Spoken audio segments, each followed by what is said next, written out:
Esiet sveicināti, jaunieši un vecāki, turpinam iet cauri jaunajam matemātikas eksāmenam. Esat gatavi? Aiziet!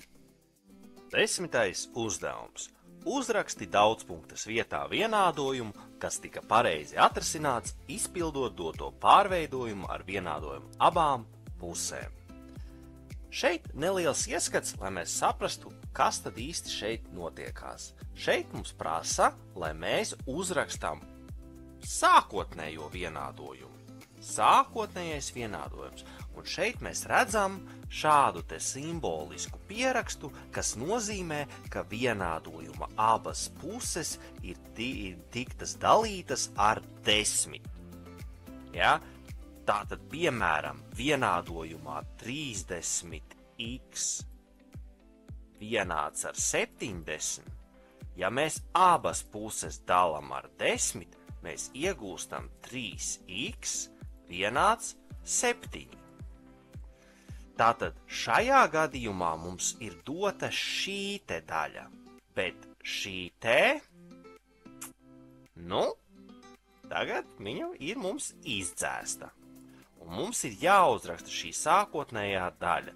Un, protams, ka, ja mēs apzināmies to, kas ir, kā veicamas šīs te darbības vienādojumā, tad mēs labi saprotam, ka īstenībā mums pietiek pareizināt abas puses ar skaitli 10.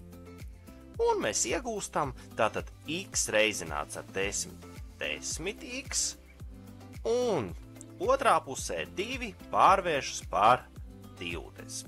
Lūk, samērā vienkāršs uzdevums, taču tas, kas mums ir jāprot, ko mums ir jāprot izdarīt, ir atšifrēt, ko tad no mums prasa. Un tā ir māksla, ko var arī uztrenēt, jo nevienmēr tā matemātika tur slēpjas ļoti sarežģīta. Dažreiz ir grūtāk saprast, ko tad no mums īsti prasa. To tad arī varbūt mēģināsim patrenēt. 11. uzdevums. Uzreiz pirms mēs vēl sākam ar uzdevumu, mēģināsim atcerēties, ka mēs mēģinam saprast, ko no mums īsti šajā uzdevumā prasa. Ja? Lasīsim vienu reizi, padomāsim, lasīsim vēl vienu reizi, atkal pastīsimies nianses. Tātad uzreiz paskatāmies uz uzdevumu, acis iespējams lielas, ja? Bet lasam. Atrisini nevienādību un atbildi pieraksti kā skaitļu intervālu. Tātad atrisināt nevienādību nozīmē veikt darbības. Kādas? Tās mēs skatīsimies risinājumā. Un tad mums ir teikts atbildi pieraksti kā skaitļu intervālu. Uzreiz jautājums, kas ir skaitļu intervāls? Skatāmies. Skaitļu intervāls nozīmē tāds, visvieglāk to varbūt apzīmē būtu tāds svītras. Tātad mēs iedomājamies gāru taisnu svītru, un mums, piemēram, ir skaitlis 0, ja, un šis punktiņš būs iekrāsots. Un tad ir skaitlis 7. Starp šiem skaitļiem 0 un 7 atrodas bezgalīgi daudz skaitļu. Un mēs to varam pierakstīt kā skaitļu intervālu, jebšu ar kvadrātu iekavām 0, semikols 7. Tātad šādi izskatās skaitļu intervāls. Tas nozīmē, ka nevienādībā mums atbilde būs skaitļu intervāls. Un šeit ir jāņem vērā tas, ka nevienādībā parasti visbiežāk tiešām ir skaitļu intervāls.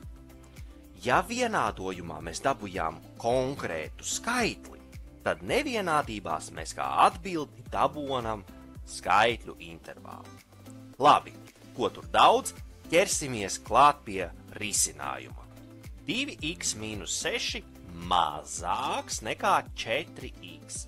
Šajā gadījumā x mums ir mainīgais, jebšu viņš ir tāds tā kā nezināmais, ar ko mēs tā kā spēlēsimies. Tagad vajag atcerēties, jebšu vēlreiz atsvaidzināsim pāris mazus paņēmienus par to, kā mēs varam rīkoties gan nevienādībās, gan vienādojumos. Tātad, pirmais, ko mēs darām, mēs paskatāmies, vai nevienādība ir sakārtota. Ko nozīmē sakārtot? Tas nozīmē, ka mainīgie ir vienā pusē un brīvie skaitļi ir otrā pusē. Šeit mēs redzam tā. 2x ir šajā pusē, 4x ir otrā pusē. Vajag dabūt abus divus vienā pusē. Un parasti tā puse ir kreisā. Tā, šo bišķi paņemšu nost. Tātad tas nozīmētu, ka 4x mēs ceļam uz otru pusi. Tagad mazs likums. Ja mēs kaut ko ceļam nevienādībā uz otru pusi, mainās šim loceklim zīme uz pretēju. Tas nozīmē, ka mēs dabūsim tagad 2x mīnus 4x. Labi, bet ko darīt ar šo mīnus 6? Tātad tas arī ir jāceļ uz otru pusi, un to mēs ceļam uz šejien. Atkal, kā likums, mainās zīme uz pretējo. Tātad rakstam mazāks, un nevis mīnus 6 šoreiz, bet 6. Ja? Atkal tagad izpildīsim mazās darbības 2x mīnus 4x. Iebrauksim nedaudz negatīvajā intervālā un dabūsim mīnus 2x. Līdzīgi kā bankā. Bankā stāv 2 eiro, un tad pēkšņi atnāk banka un noņem 4 eiro par to, ka viņi apkalpo tavu kontu. Un ko tad redzēs vecāks, kad ieies bankas kontā? Mīnus 2 eiro. Opā! Ja? Tā arī. Mazāks par 6. Nākošā lieta. Mums ir mīnus 2x mazāks par 6. Tālāk mēs skatāmies, ka mums ir jādala. Jo mums ir jādabū x. Tikai tīrs x, bet mums priekšā ir mīnus 2. Un līdzīgi kā vienādojumos, mēs dalām abas puses ar skaitli, kas ir priekšā x-am un ar to pašu zīmi. Ja? Tātad velku svītru, kas nozīmē, ka es tūlīt veikšu darbības ar abām pusēm, un dalu ar mīnus 2. Tagad nedaudz ievelkam elpu, apstājamies, un atkal maza nianse, kas slēpjas šeit.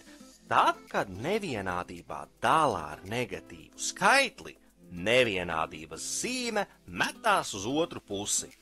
Un to mēs izdarīsim pirmo. Mēs apmetam nevienādības zīmu uz otru pusi.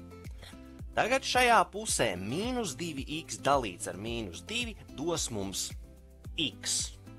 Īstenībā jau dod 1x, bet kā jau matemātikā parasti pieņemts, to vieninieku čuš un neraksta.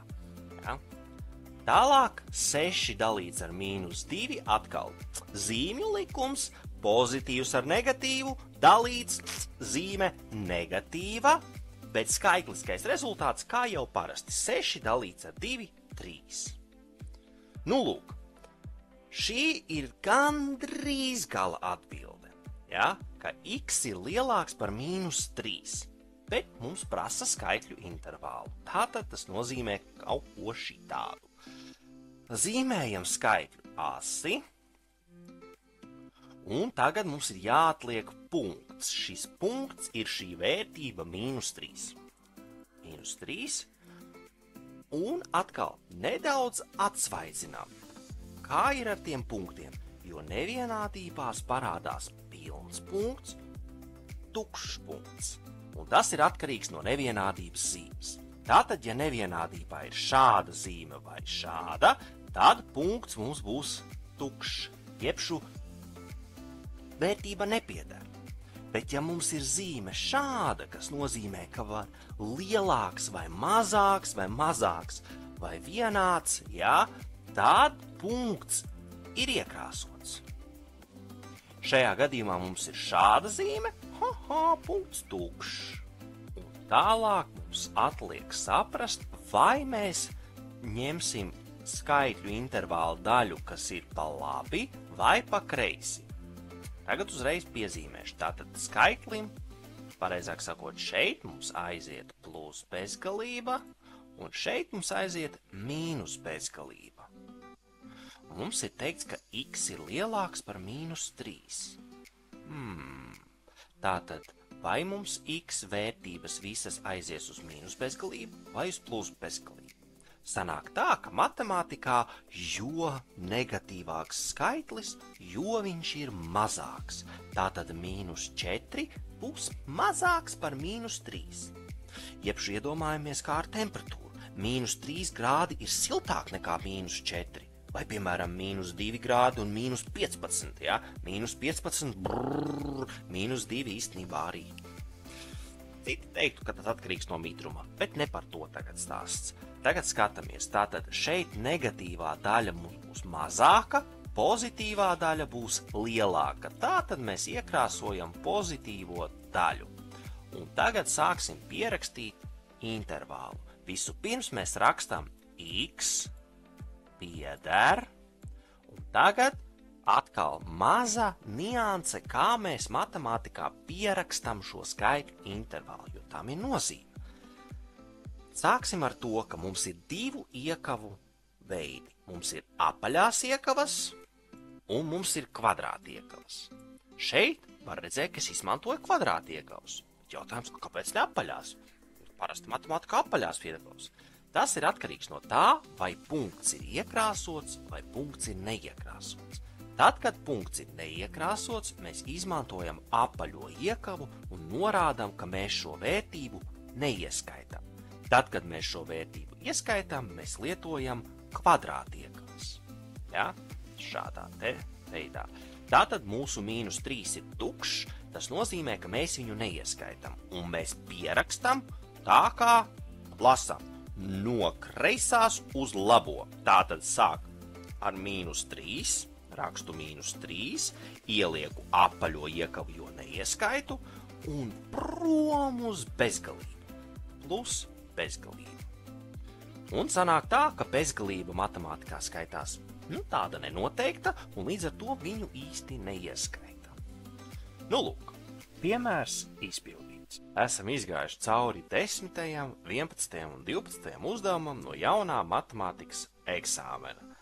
Ja jums patika mans mācīšanas stils, un jūs vēlaties ar mani gatavoties kopā eksāmenam, tad rakstiet. Visādi citādi tiekamies nākamajā epizodē.